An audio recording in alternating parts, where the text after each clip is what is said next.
Hello, everyone. Today we have a juicy podcast about Reddit stories. Well, both of us are going to read, My name is Miguel, and my name is Aaron.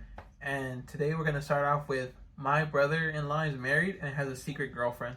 Damn. It's getting good, so come on. All right. Although this isn't my secret, I'm dying to tell someone. I do not trust anyone in my personal life to keep this information.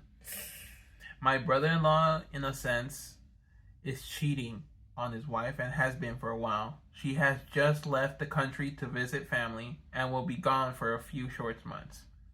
He is currently has his girlfriend staying over at their house, sleeping in their bed, and I just think that's crazy. His wife is super traditional, religious, and conservative. I'm sure she would be heartbroken or at least shocked. I don't think she would ever expect this, even though I hear that they fight and bicker a lot. She might expect it. Yeah, she would. Still, I don't find like it's my place to say anything because I only spoken to her once or twice and wouldn't want to cause any drama. Plus, he says he wants a divorce anyway, so I'm sure she'll find out soon regardless. Might as well let her enjoy her vacation. And That's crazy. what do you think? You think she should tell her, her basically? No, I think basically, well, reading along with my best friend was saying this story, and also about I think she would conversation. So yeah, she might be heartbroken, but at Yeah. the same time, it's like they're already getting a divorce. I feel like what she said, she should enjoy her vacation and then tell her. Then tell her. Exactly. Because she got to know. But if like, it depends how close you are. If you're not that close, don't do it. Yeah. Because then she probably won't believe you or something. Exactly. You're right. So yeah. You're also taking a risk. Also think about the religious thing. Yeah. They also bring up the religion. So what do you think about that? I mean, she's religious, so it's like, it probably will hurt her if she is super conservative and religious. And then the title makes sense too, because if you think about it, the title basically says married and a secret girlfriend. Yeah. So they're probably talking about the guy mostly, you know? Alright. Our next story is, am I a jerk for asking a woman to leave when her kid was crying? Look for that. This sounds bad, but I think I'm right. This past weekend, I, female 17, went to go see a ballet in a fancy hall. And generally, for people who enjoy that stuff, I go every year with my family. The theater goes over the rules and stuff like no phones or recording or videos, and where the exiting doors are if you need to leave during the performance. Here's the situation. I ended up seated on the edge of my family.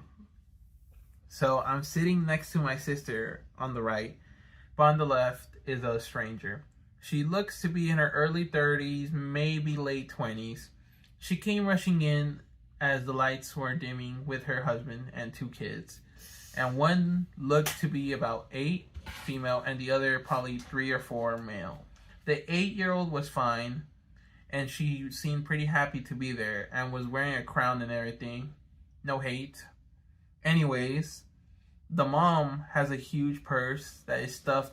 I couldn't tell when she sat down, but as soon as the opening act came, she started pulling kids' toys and coloring books. They were noisy and flashy, but the 3 or 4-year-old boy didn't seem interested, just kept quietly talking away. The mom kept trying to shush him. I wasn't upset at this point. I know how kids could be. However, the kid is getting restless and he started having a fuss. Not mad about it. Kids are kids. Others giving her looks, but she desperately tried to distract them.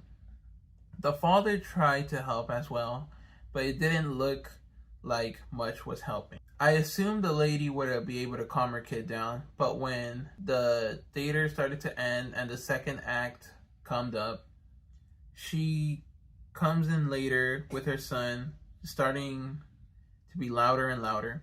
But about 20 minutes later, he started going full complaining, and she just kept going shh while holding him.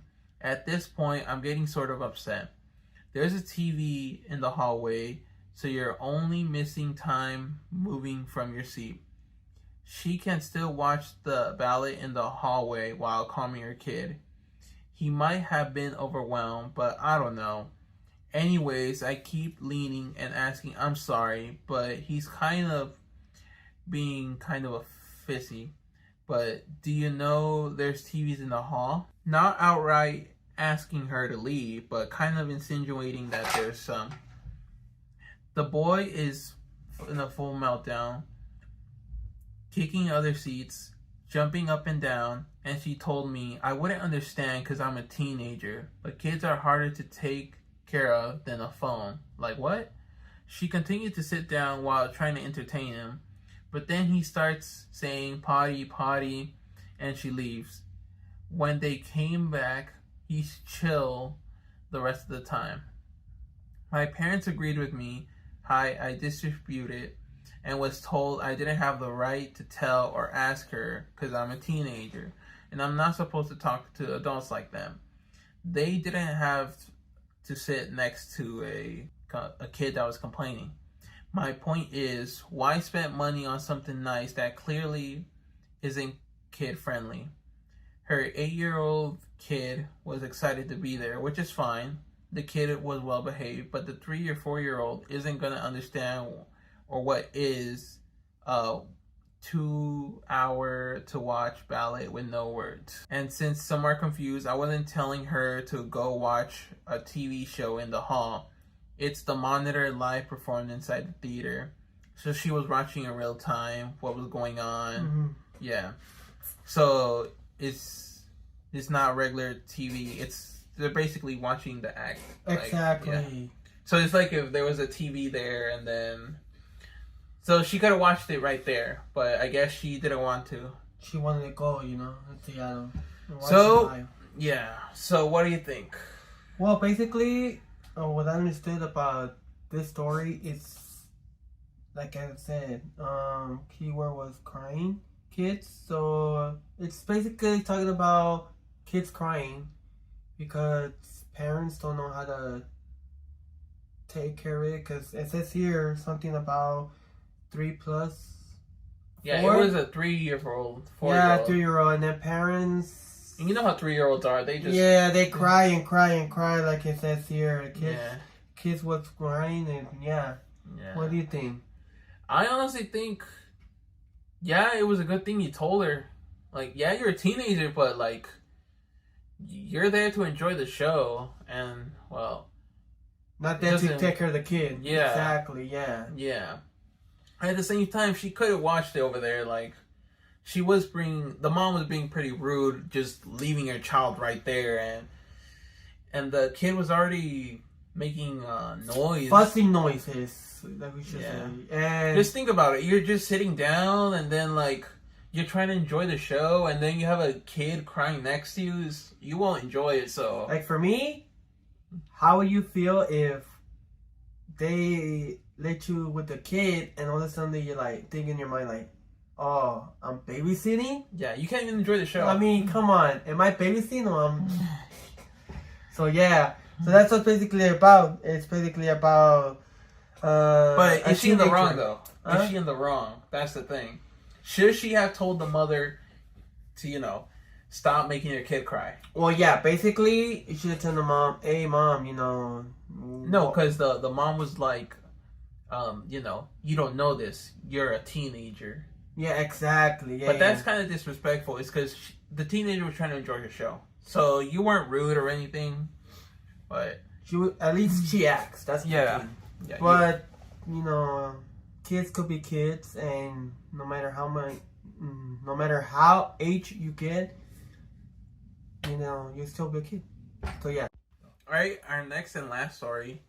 Am I a jerk for wanting to press charges against my biological mother? Back in 2013, my dad and my bio mom ended up getting a divorce. My sister, 20 female, and I, 22 female. would split ties completely 50-50 between two households. Growing up, our mother would always favor my younger and older half-sister, mom's side, over me. I was typically left hanging out with my dad, him and I creating a long-lasting bond over time. Spent together through my childhood, where my mom would flip and flop between favorites. For context, after their divorce, splitting time between them, I noticed my mom was much more arguing with me specifically. If I was listening to music out loud, instantly screaming from my mom. If I sat down to the couch for too long, same thing, screaming. Where my sisters would do the same things and get praise.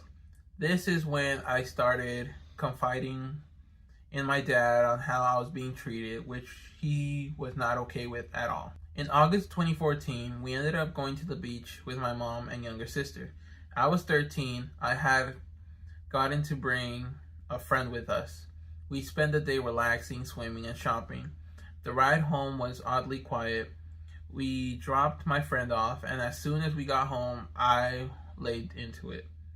I couldn't take it that day, so I went to my room, and she came storming up. She ripped my backpack from my hands, accusing me from stealing while they were there. I tried to reach for my bag, pinned me against the wall, and started to hit, slap, and punch me. Damn. Had to pause there for a bit. Yeah, because it's really... Damn. After 20 minutes of assaults by her, I ran out of the house and called my dad. Due to the work, he wasn't able to come and get me right away because he worked over an hour away. I tried walking to his house instead, but she chased me down and demanded I get in.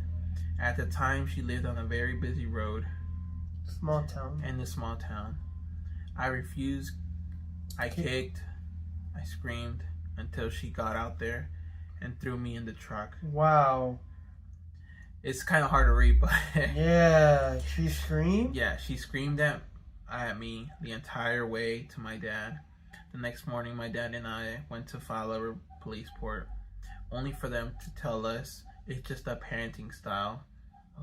Even though I would get bruises and cuts everywhere, nothing could be done. Once we got home, I found my belongings in the garbage bags on my dad's driveway. Whoa. Damn. Alright, fast forward to November 2021. She would only message me on B-days, birthdays, or holidays. She then reached out to me randomly asking for my life, so she would attempt to flip it and use it in court against my dad. I then finally decided to block her completely from all contact. Good. That's good. Finally. Great. Now we're here in November 2023. My sister had got a reassessment for her file taxes in 2022. Turns out our mother had been taking all the money, education savings plan in my sister's and my name, but claimed it was my sister who took out the money. Now on her taxes, it says her income was $10,000 higher than it should be. Whoa. She called and confirmed that it was because she rapidly took the money out of the savings plan, which she never did. My sister just wanted to clear out the whole issue with the CRA and cut our mother out. However, my dad and I both agreed that we should press charges against her for literally committing tax fraud for all the stuff she paid myself, dad, and sister through. I think she's finally getting the karma that she deserves. So, am I the jerk? Damn. What do you think? No, she ain't the jerk. The part I liked was... I mean, if she's getting bruises and scars from her own, like, the mom, like... The mom was basically aggressive. Yeah. And I was like reading along, and I was like, what the... That's her own kid. It's... it's bad. And basically, biological mother is like her real mom. So Yeah, it's not the stepmom. This is the actual mom. yeah, biological means real mom. So basically, it's talking about her real mom being very abusive, aggressive, and giving her a lot of bruises to this girl. In the end, though, Karma did get her. Karma did get her because at the end, I was like, as forward to November, that one, I was like, yes! I was happy because, I mean, basically almost at the end, I was like, finally, karma, like my friend said, karma is a, you know, and it gets people, if you believe it or not, religious or whatever, you know, it gets you back, no matter what. We want to add something else to it? No, you completely just said what I was gonna. Yeah, point because out. I mean, I think mine should be this one. Favorite story? My favorite story. I gotta go with this one because this one, there's a lot of stuff going on in real life that it's everyone. I'm not saying just in general. Everyone in real life. Real life stuff happens everywhere, even fantasy. So I mean, but yeah, that's our 3 stories for today. Which one do you like the most? Like as usual, put the comments down below. give ourselves subscribe, thumbs like, and give ourselves a like too. And tell us what we can improve on these podcasts too. Yeah, comment below. Thank you. Thank you.